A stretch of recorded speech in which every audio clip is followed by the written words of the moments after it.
ജയ് മാത. ചരണം ശരണം രമാംബികെ, ചരണം ശരണം ത്രയംബകെ. രമാശക്തി മിഷൻ, ശക്തിനഗർ, മംഗലാപുരം. ബുള്ളറ്റിൻ 74. മഴക്കാലം ഏതാണ്ട് അമർന്നതോടെ ഞായറാഴ്ചത്തെ പരിപാടികളിൽ പങ്കുകൊള്ളാൻ ശക്തിനഗറിലേക്ക് പുലർച്ചെ മുതൽക്കേ പ്രവഹിച്ചു തുടങ്ങിയ ഭക്തജനങ്ങളെ സുപ്രസന്നമായ സുദിനം സ്വാഗതം ചെയ്തു. ശ്രീകോവിലിലും അമ്മയുടെ സിംഹാസനവും ഭജന ഹാളും പുഷ്പ അലങ്കാരങ്ങളാലും ധൂമ പരിമളത്താലും ദീപമാലകളാലും പാവനമായ ഒരു ദൃശ്യമായിരുന്നു. അമ്മ ഏതാനും സന്ദർഭങ്ങളിൽ ഏവർക്കും ദർശനമരുളുകയും ക്ലാസുകൾ നടത്തുകയും ചെയ്തു. നിർദ്ദേശങ്ങളും ഉപദേശങ്ങളും നിറഞ്ഞ ആ ക്ലാസ് പ്രഭാഷണങ്ങൾ അമ്മയുടെ ദിവ്യതത്വത്തെയും ഭക്തജനങ്ങളുടെ ആധ്യാത്മികതയിലുള്ള തീവ്ര താൽപ്പര്യത്തെയും സവിശേഷം എടുത്ത് കാട്ടുന്നവയായിരുന്നു.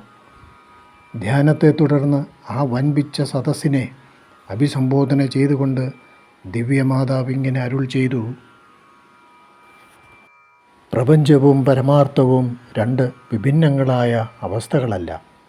പരമാത്മാവിനെ സാക്ഷാത്കരിക്കുമ്പോൾ മാത്രമേ ഈ സത്യം അനുഭവവേദ്യമാകുകയുള്ളൂ. ജീവിതത്തിൻ്റെ ലക്ഷണമായ വ്യക്തിത്വം, അഹന്ത, കർത്തൃത്വം, ഭോക്തൃത്വം എന്നിവ നിലനിൽക്കുന്നിടത്തോളം കാലം ഒരുവൻ്റെ ബോധതലത്തിൽ പ്രപഞ്ചം, പരമാർത്ഥവും ഭിന്നങ്ങളാകുന്ന ദ്വന്ദ്ഭാവവും മാനസികങ്ങളായ സുഖദുഃഖങ്ങളും പ്രതിലോഭവൃത്തികളായ ക്രോധം, മോഹം, സ്വാർത്ഥത മുതലായവ നിലനിൽക്കും. കേവലമായ സ്വരൂപത്തിൽ ആത്മാവ് പ്രകൃതിക്കതീതമാണ്. അജ്ഞതയോടുള്ള ബന്ധത്താൽ പ്രതിഭാസത്തിൻ്റെ ഘടകവുമാണ്. പ്രകൃതിയെ അതിജീവിക്കുന്നതിലാണ് പ്രകൃതി കാര്യങ്ങളുമായി സാത്മ്യം ഭവിക്കുന്നതിനുപരി ഉയരത്തിലേക്കാണ് സ്വാതന്ത്ര്യം സ്ഥിതി ചെയ്യുന്നത്. ആത്മോപദേശം വഴി അമ്മ നിങ്ങൾക്ക് സ്വാതന്ത്ര്യത്തിൻ്റെ മാർഗം കാട്ടിത്തന്നിരിക്കുന്നു. വിചാരവും ശ്രദ്ധയും അനുഷ്ഠാനവും ഒത്തൊരുമിച്ചതാണ് ഉപാസന. ഈ ഉപാസന ചിത്തത്തെ വിശുദ്ധമാക്കും. ചിത്തശുദ്ധി പരമാർത്ഥ സിദ്ധിയുടെ അടിസ്ഥാനമാണ്. ഗുരു പലതവണ ഉപദേശങ്ങൾ തന്നാലും മനസ്സ് സംശുദ്ധമായി തീർന്നിട്ടില്ലെങ്കിൽ സ്ഥിരത നിശ്ചയാത്മകവും അതിനുണ്ടാകില്ല. അതുകൊണ്ടാണ് പൂജയുടെയും സമൂഹ പ്രാർത്ഥനയുടെയും ഈശ്വര സങ്കീർത്തനത്തിൻ്റെയും പുഷ്പാർച്ചനയുടെയും നാമജപത്തിൻ്റെയും മറ്റും ആവശ്യം ഉദിക്കുന്നത്. തുടർന്ന് മഹാരാഷ്ട്രയിലെ പ്രസിദ്ധ യോഗീവര്യനായ ഏകനാഥനാൽ വിരചിതമായ ഒരു ഭജനഗാനം അമ്മ സുമധുരമായി ആലപിച്ചു. അതിൻ്റെ അർത്ഥം ഇങ്ങനെയാണ്: അല്ലയോ ഭ്രാതാക്കളെ, ഗുരുവിൻ്റെ നിർദ്ദേശങ്ങൾ അംഗീകരിക്കുവിൻ, അർത്ഥം ഗ്രഹിക്കുവിൻ, ഉൾക്കൊള്ളുവിൻ. ഗുരുവിൻ്റെ ആജ്ഞകളുടെ പൂർണ്ണമായ ഒരു അംഗീകാരവും അനിഷേധ്യമായ അനുസരണവും നിങ്ങളെ മോക്ഷത്തിലേക്ക് നയിക്കും. ഈ ആഹ്വാനം ചുരുക്കി പറഞ്ഞാൽ ശിഷ്യധർമ്മത്തെക്കുറിച്ചുള്ള ഒരു അനുശാസനമാണ്. ഒരു ശിഷ്യൻ്റെ പരമമായ കർത്തവ്യത്തെ ഇത് പ്രഖ്യാപിക്കുന്നു. ഒരു മാതൃകാ ശിഷ്യന് തീവ്രമായ മോക്ഷാഭിലാഷമുണ്ടായിരിക്കും. അവൻ ഗുരുവിനോടും ഗുരുവിൻ്റെ ഉപദേശങ്ങളോടും പരമമായ ഭക്തിയുള്ളവനായിരിക്കും. അവൻ സദാസമയവും ഗുരുവുമായി ആശയൈക്യം പുലർത്തും. അദ്വൈത സിദ്ധാന്തം കാതിനും ബുദ്ധിക്കും സുഖം നൽകും. പക്ഷേ ഒരു കാര്യം നിങ്ങൾ ധരിക്കണം: സ്വയം ഗാഢമായി അനുഭവിച്ചറിയേണ്ട പരമമായ സത്യമാണ് അദ്വൈതം. അത് ഒരു ചർച്ചാ വിഷയമല്ല. ചർച്ചയൊക്കെ ദ്വൈതബദ്ധമാണ്. അദ്വൈതത്തിലുള്ള നിങ്ങളുടെ വിശ്വാസം ആചരണത്തിലാണ് തെളിയിക്കേണ്ടത്. സ്വാർത്ഥരാഹിത്യം, സാൻമാർഗികത്വം, നശ്വര സുഖഭോഗങ്ങളോടുള്ള പരാങ്മുഖത്വം, സത്യവസ്തുവെ കണ്ടെത്താനുള്ള സുസ്ഥിരവും നിരന്തരവും പൂർണ്ണ മനസ്സുമായ അന്വേഷണം, ജീവിതത്തിലെ പരീക്ഷണഘട്ടങ്ങളെയും പ്രകൃതിയുടെ പ്രലോഭനങ്ങളെയും മനസ്സിലെ വികാരങ്ങളെയും അതിജീവിക്കാനുള്ള സ്ഥൈര്യം, ഇവയൊക്കെയാണ് അദ്വൈതത്തിലുള്ള യഥാർത്ഥ വിശ്വാസത്തിൻ്റെ ലക്ഷണങ്ങൾ. ലൗകിക സംസ്കാരങ്ങളും ആസക്തികളും ലീനമായ വാസനകളും മനസ്സിൻ്റെ ഉപരിതലത്തിൽ ക്ഷുബ്ധവും പ്രതിലോഭപരവുമായ വൃത്തികളുമായി പ്രത്യക്ഷപ്പെടുമ്പോൾ നിങ്ങളുടെ ആത്മാവിൻ്റെ ദിവ്യത്വത്തെ നിലനിർത്താൻ നിങ്ങൾക്ക് കഴിവുണ്ടാകുമോ? ഈശ്വരനുമായുള്ള പ്രേമബന്ധത്തിന് ഉലച്ചിൽ തട്ടാതെ സംരക്ഷിക്കാനും മനസ്സിനെ പരിപൂർണമായ പ്രശാന്തതയിൽ പുലർത്താനും നിങ്ങൾക്ക് സാധ്യമാകുമോ?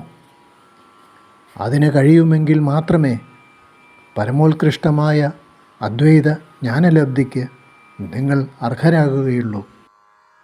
ഏത് മാർഗം നിങ്ങൾ സ്വീകരിച്ചാലും ശരി, ജീവിതത്തിൽ ഏത് സന്ദർഭത്തെ അഭിമുഖീകരിക്കേണ്ടി വന്നാലും ശരി, നിങ്ങളുടെ വിശ്വാസത്തെ നിലനിർത്തുക. ഹൃദയാന്തർഭാഗത്തു നിന്ന് അധമശക്തികൾ അനുശാസിക്കുമ്പോഴും അതേ ശക്തി തന്നെ മനുഷ്യവടിവിൽ വന്ന് പുറമേ നിന്ന് പ്രലോഭിപ്പിക്കുമ്പോഴും അചഞ്ചലരായി വിശ്വാസത്തെ നങ്കൂരമുറപ്പിച്ച് വർത്തിക്കണം. നിങ്ങളുടെ കൈവശം 1,00,000 രൂപ വില വരുന്ന ഒരു രത്നമുണ്ടെന്ന് കരുതുക. എത്ര ശ്രദ്ധയോടെയാവും നിങ്ങൾ അതിനെ നിങ്ങളുടെ ഇരുമ്പ് പെട്ടിയിൽ ഭദ്രമായി സൂക്ഷിക്കുക. അതുപോലെ വിശ്വാസം വിലമതിക്കാനാവാത്ത സ്വത്താണ്. എല്ലാ അധമ പ്രേരണകളിൽ നിന്നും വിരുദ്ധ ശക്തികളിൽ നിന്നും അതിനെ കാത്തുസൂക്ഷിക്കുവിൻ. നടുക്കടലിൽ മുങ്ങാൻ ഭാവിക്കുമ്പോൾ അല്ലെങ്കിൽ പാതാളത്തിലേക്ക് താഴാൻ തുടങ്ങുമ്പോഴും വിശ്വാസത്തെ കൈവിടരുത്.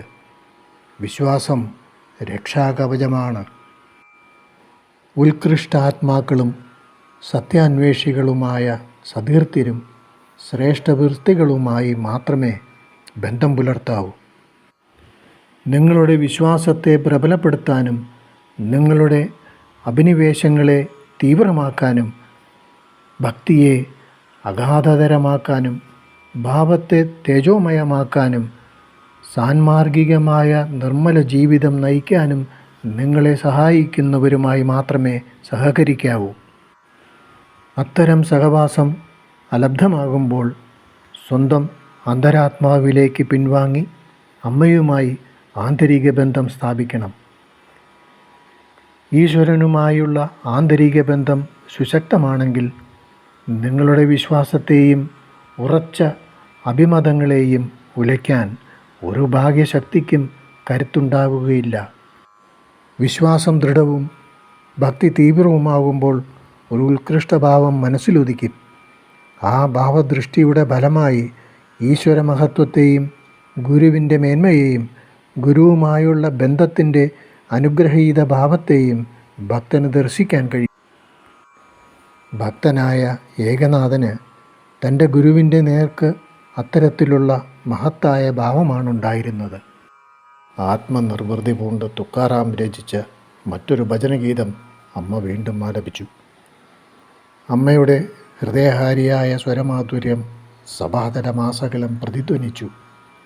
ഭാവതരംഗങ്ങൾ അമ്മയുടെ ഉജ്ജ്വലവദനങ്ങളിലും തേജോമയമായ നയനങ്ങളിലും നൃത്തം വച്ചു. ഗാനത്തിൻ്റെ ഇതിവൃത്തം സദ്ഗുരുവിൻ്റെ തുല്യ മഹത്വത്തെക്കുറിച്ചായിരുന്നു.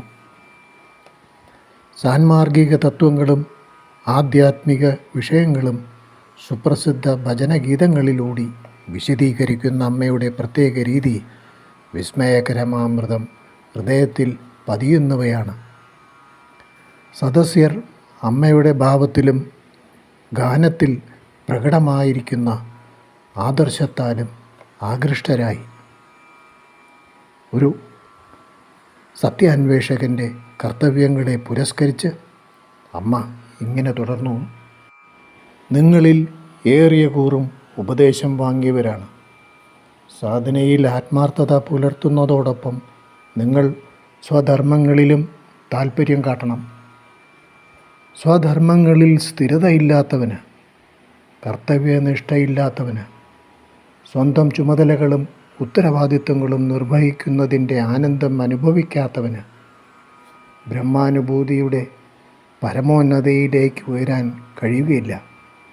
ലഘുവായ സ്വധർമ്മങ്ങളിൽ പോലും ശ്രദ്ധ കേന്ദ്രീകരിക്കാൻ നിങ്ങൾക്ക് കഴിവില്ലെങ്കിൽ പിന്നെ എങ്ങനെയാണ് നിർഗുണവും ഗംഭീരവും ഗഹനവുമായതിൽ ഏകാഗ്രത പാലിക്കാൻ സാധിക്കുക? സ്വധർമാനുഷ്ഠാനത്തിൽ ആഹ്ലാദം കൊള്ളുവിൻ. പ്രവർത്തന രംഗത്ത് കുതിച്ചുയരുന്ന ഉത്സാഹവും അക്ഷീണമായ ഓജസ്സും അഭിമന്യിപ്പിക്കുവിൻ.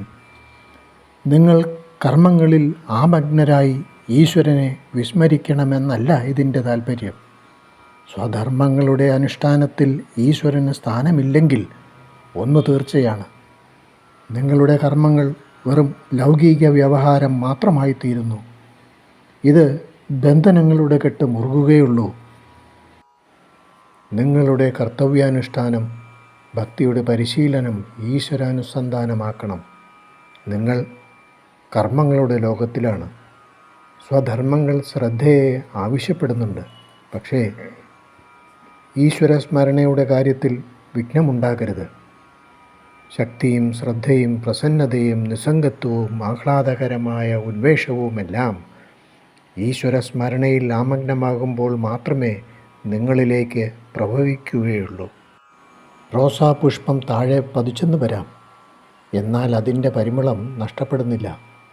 അതേപടി ഭക്തിനിർഭരമായ ഹൃദയം കർമ്മനിരതമായാലും അതിൻ്റെ ആധ്യാത്മിക തീവ്രത നഷ്ടപ്പെടുന്നില്ല. ഒരാൾ ആധ്യാത്മിക ചര്യകളിൽ നിന്ന് അകലുമ്പോൾ താളപ്പിഴ കടന്നുകൂടുന്നു, സമനില തെറ്റുന്നു, മനസ്സ് പ്രതിലോമമായി പ്രവർത്തിക്കുന്നു. നിസാര കാര്യങ്ങളാൽ പോലും ക്രോധം തലയുയർത്തുന്നു. ദുരിതം അതിനെ അകമ്പടി സേവിക്കുന്നു. ക്രോധത്തിൻ്റെയും ദുരിതത്തിൻ്റെയും പ്രേരണയ്ക്ക് വശപ്പെട്ട് പാപം ചെയ്യുന്നു. വീട്ടിലോ ഓഫീസിലോ വ്യവസായശാലകളിലോ മതസ്ഥാപനങ്ങളിലോ അല്ലെങ്കിൽ ഫാക്ടറിയിലോ പാടത്തോ എവിടെ നിങ്ങൾ പ്രവൃത്തിയെടുത്താലും ശരി, നയിക്കപ്പെടാൻ നിങ്ങൾക്ക് ആധ്യാത്മികമായ ഒരു ലക്ഷ്യവും പ്രചോദനവും കൊള്ളാൻ സാൻമാർഗികമായ ഒരു ആദർശവും ഉണ്ടായിരിക്കണം. ഈശ്വരഭക്തി സഫലമാക്കേണ്ടത് കർത്തവ്യാനുഷ്ഠാനത്തിലുള്ള നിസ്സംഗ മനസ്ഥിതി കൊണ്ടാണ്. ഈശ്വര ആരാധന ചെയ്താലും ധ്യാനനിമഗ്നരായാലും സ്വധർമ്മങ്ങൾ നിർവഹിച്ചില്ലെങ്കിൽ നിങ്ങൾക്ക് മനഃശാന്തി ലഭിക്കുകയില്ല. ഈശ്വരൻ നിങ്ങളെ സ്വധർമ്മ മണ്ഡലത്തിൽ നിർത്തിയിരിക്കുകയാണ്. ആ ഉത്തരവാദിത്വത്തിൽ നിന്ന് ഒഴിഞ്ഞു മാറി ധർമ്മവിഘ്നം വരുത്തിയാൽ ഉത്കൃഷ്ടമായ ധ്യാന നിമഗ്നതയ്ക്ക് ആവശ്യം വേണ്ട ആന്തരിക പരിശുദ്ധി ലഭിക്കുകയില്ല. മറ്റൊരു മറാഠി ഭജനഗീതം വീണ്ടും ആലപിച്ച ശേഷം അമ്മ ഇങ്ങനെ തുടർന്നു: നിങ്ങൾ ഈശ്വരനാമസ്മരണയോടെ സ്വധർമാചരണത്തിൽ മുഴുകുമ്പോൾ ആഹ്ലാദം നിങ്ങളിൽ കുതിച്ചുയരും. ഈശ്വരനോട് ഭക്തിയുണ്ടെങ്കിൽ മാത്രമേ, ഈശ്വരനോട് ആന്തരികമായ ബന്ധം സ്വയം സ്ഥാപിക്കുന്നെങ്കിൽ മാത്രമേ ഇത് സംഭവിക്കുകയുള്ളൂ. ഈശ്വരഭക്തിയുടെ അഭാവത്തിൽ ആന്തരികമായ ഒരു ശുഷ്കത മാത്രമേ അനുഭവിക്കാൻ കഴിയൂ. പ്രസാദവും ആഹ്ലാദവും ആന്തരിക ശുദ്ധിയുടെ ലക്ഷണമാണ്. ഇത് ഭക്തിയിൽ നിന്ന് മാത്രമേ ഉദിക്കുകയുള്ളൂ. ഈശ്വരേച്ഛയുമായി നിങ്ങളുടെ ഇച്ഛാശക്തിയെ സംയോജിപ്പിച്ച് ഈശ്വരൻ്റെ ഒരു ദാസനാകുക. ഈശ്വരനിൽ ശരണാഗതി അടയുവിൻ. അതേസമയം നിങ്ങളുടെ ചുമതല സ്വയം ഏറ്റെടുക്കുക. സ്വധർമ്മങ്ങൾ ആചരിക്കുക. ഈശ്വര ഹസ്തങ്ങളിൽ ഒരു ഉപകരണമാകുവിൻ. അലസമായി വർത്തിച്ച് ഈശ്വരൻ സകല ഭാരവും വഹിച്ചുകൊള്ളും എന്ന തത്വത്തിൽ അഭയം തേടുന്നത് ആധ്യാത്മികതയല്ല, അത് താമസഭാവമാണ്. നിങ്ങൾ യഥാർത്ഥമായി ഈശ്വരനിൽ ശരണാഗതി അടഞ്ഞുവെങ്കിൽ പിന്നെ ചോദ്യങ്ങൾക്കും പരാതികൾക്കും സംശയങ്ങൾക്കും വിലാപത്തിനും നിരാശയ്ക്കും ഉദ്വേഗത്തിനും ഒന്നും സ്ഥാനമില്ല. ബുദ്ധിയുടെ സുസ്ഥിരതയും സ്വേച്ഛയുടെ അഭാവവും ശരണാഗതിയുടെ സൂചനയാണ്. മനുഷ്യർ വിഷയങ്ങളുടെ അടിമകളാണ്. അവർ മറ്റുള്ളവരെ തങ്ങളുടെ അടിമകളാക്കാൻ ശ്രമിക്കുന്നു. അതേസമയം ഈശ്വരൻ്റെ ദാസന്മാരാകാൻ അവരോട് ആവശ്യപ്പെട്ടാലോ അവർ കയർക്കും. ഇത് വിസ്മയകരം തന്നെ.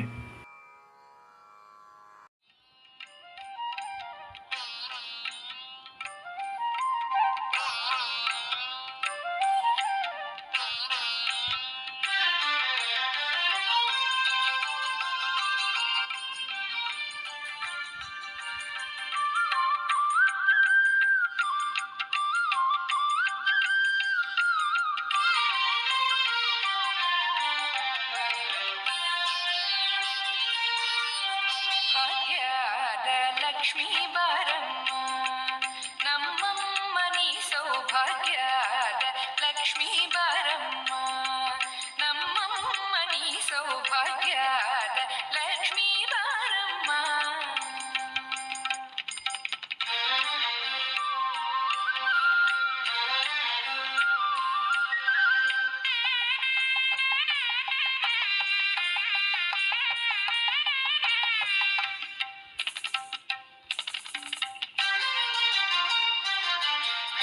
ಹೆಜ್ಜೆಯ ಮೇಲೊಂದ್ ಹೆಜ್ಜೆಯ ನಿಕ್ಕುತ ಗೆಜ್ಜೆಯ ಕಾಲಿನ ಧ್ವನಿಯ ತೋರುತ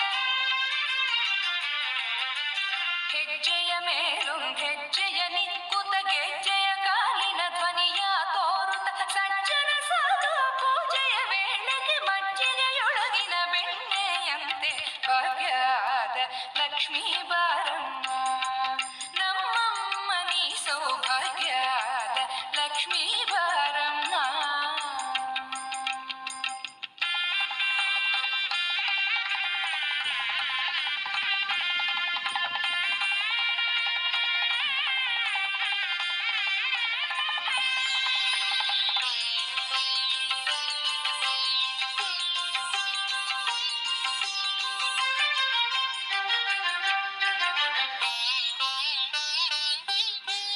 ಅತ್ತಿತ್ತಲುಗದೆ ಭಕ್ತರ ಮನೆಯೊಳು ನಿತ್ಯ ಮಹೋತ್ಸವ ನಿತ್ಯ ಸುಮಂಗಳ ಅತ್ತಿತ್ತಲುಗದೆ ಭಕ್ತರ ಮನೆಯೊಳು ನಿತ್ಯ ಮಹೋತ್ಸವ ನಿತ್ಯ ಸುಮಂಗಲ ಸತ್ಯವ ತೋರುತ ಸಾಧು ಸಜ್ಜನರಿಗೆ ಚಿತ್ತದಿ ಹೊಳೆಯುವ ಪುತ್ಥಳಿಗೊಂಬೆ ಭಾಗ್ಯದ ಲಕ್ಷ್ಮೀ ಬಾರಮ್ಮ ನಮ್ಮಮ್ಮ ನೀ ಸೌಭಾಗ್ಯದ ಲಕ್ಷ್ಮೀ ಬಾರಮ್ಮ.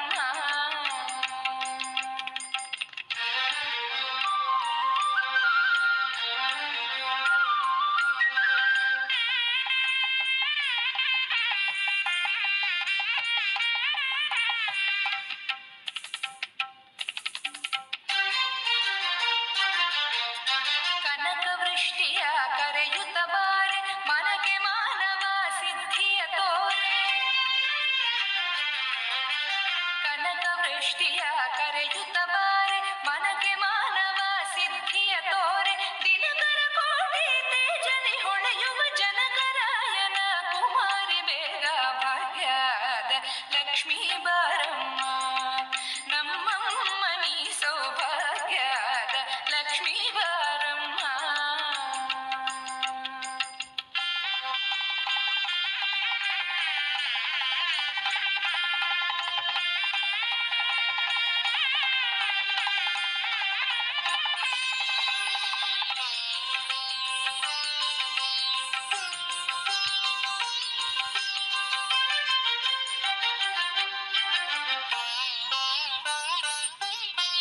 ಸಕ್ಕರೆ ತುಪ್ಪ ಕಾಲುವೆ ಹರಿಸಿ ಶುಕ್ರವಾರದ ಪೂಜೆಯ ವೇಳೆಗೆ ಸಕ್ಕರೆ ತುಪ್ಪ ಕಾಲುವೆ ಹರಿಸಿ ಶುಕ್ರವಾರದ ಪೂಜೆಯ ವೇಳೆಗೆ ಅಕ್ಕರೆಯುಳ್ಳ ಅಳಗಿರಿ ರಂಗನ ಚೊಕ್ಕ ಪುರಂದರ ವಿಠಲನ ರಾಣಿ ಭಾಗ್ಯದ ಲಕ್ಷ್ಮೀ ಬಾರಮ್ಮ ನಮ್ಮಮ್ಮ ನೀ ಸೌಭಾಗ್ಯದ ಲಕ್ಷ್ಮೀ ಬಾರಮ್ಮ ನಮ್ಮಮ್ಮ ನೀ ಸೌಭಾಗ್ಯದ ಲಕ್ಷ್ಮೀ ಬಾರಮ್ಮ ನಮ್ಮಮ್ಮ ನೀ ಸೌಭಾಗ್ಯದ ಲಕ್ಷ್ಮೀ ಬಾರಮ್ಮ.